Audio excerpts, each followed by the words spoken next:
Right, Hardy Weinberg book question 5. Another example that we've done in the theory, which is about malaria and sickle cell trait. We haven't done about the blood groups, but you don't need to know anything about that really. Certain red blood cell phenotypes. So phenotype is characteristic associated with severe or mild. So here are the two things that we are comparing: severe or mild malaria. And the results are shown in the table. And so here are 3 phenotypes, and we've got a ratio. So 1 to 1, you'll be fine with that. So if it was 1 to 1, there'd be equal patients with severe malaria on the left to mild malaria on the right.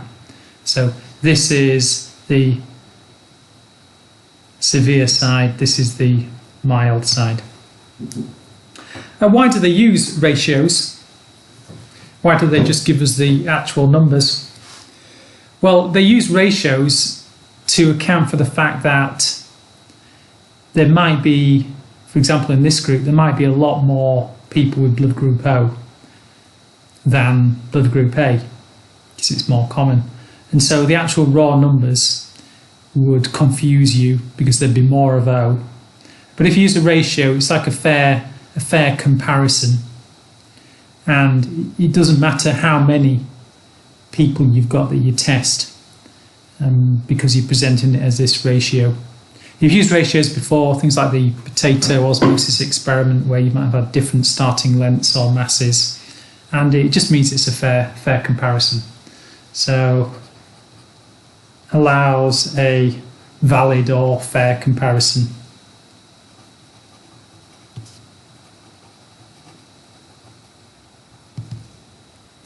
Why? Because the numbers in this sample might vary.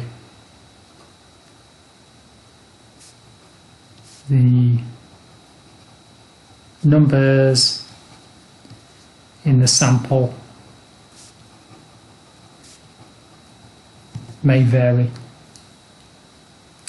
And now we've actually got the main bit of the question is comparing these numbers. So ratios look quite difficult to start with.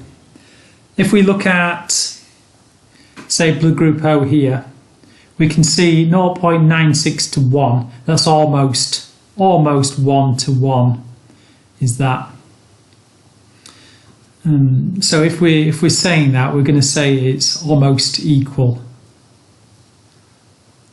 or slightly more mild than severe. Remember, mild's on the right hand side. If we looked at blood group A, then these are almost 2.5 times more likely to be severe than mild. So it's higher on the severe side than the mild side.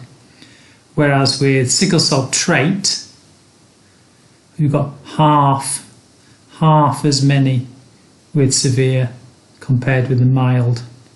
So you can see these numbers here, when you're comparing them, we've got equal, so that's about 1.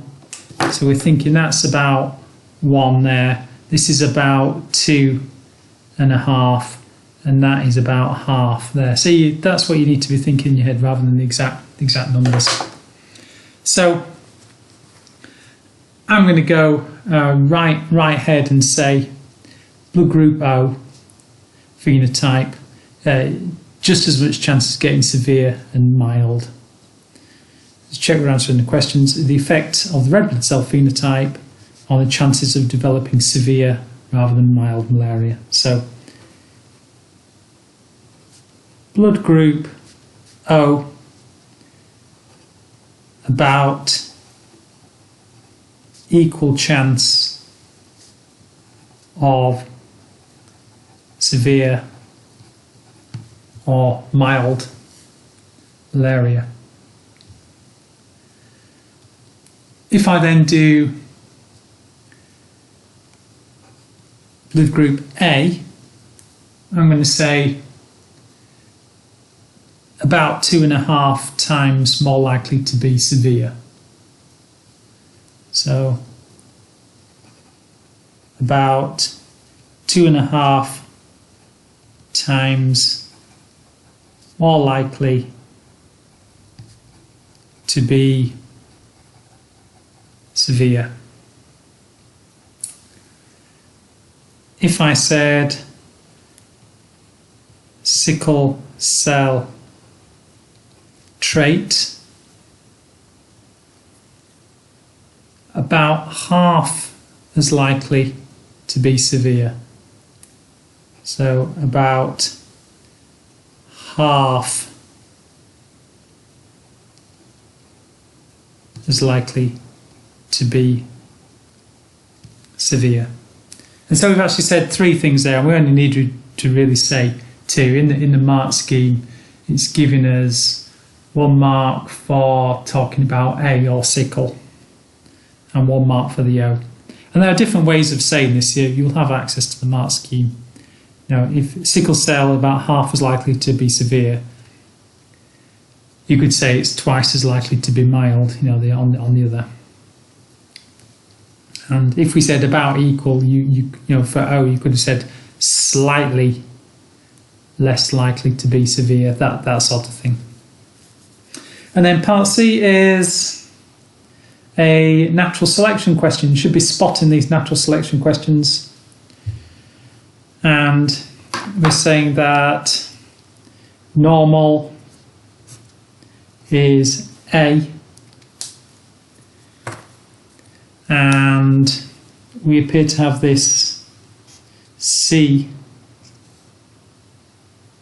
and that's a lower chance of developing severe malaria.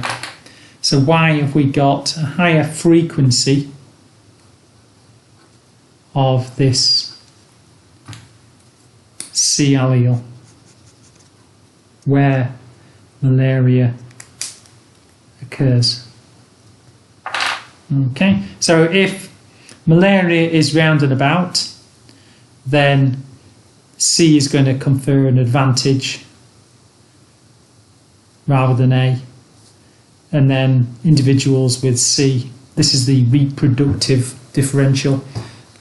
So individuals with C are more likely to survive, reproduce, pass on that C allele to the next generation, and the frequency of that allele will increase, and the frequency of individuals with that allele will also increase. So we just need to put that into words, and there's 3 marks, so hopefully we hit that with those statements. So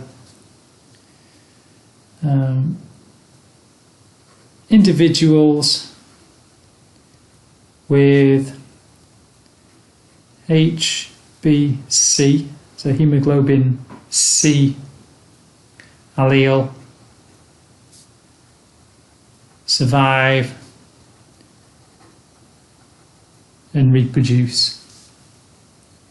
I'm going to put more there. The actual key terms in the mark scheme are individuals with HbC reproduce, but they survive and reproduce more than the others.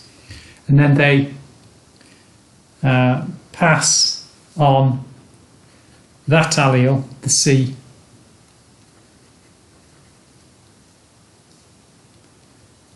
I'm going to say to the next generation. I'm going to split this into 2 because that's what your notes say. And then that HbC allele increases in frequency in the population or gene pool.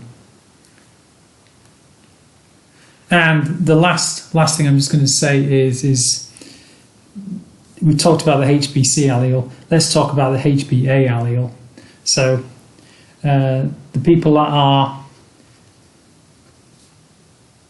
homozygous for A, they're less likely to survive and reproduce. So less likely to survive and reproduce, and so the frequency of that allele goes down. So frequency of the A allele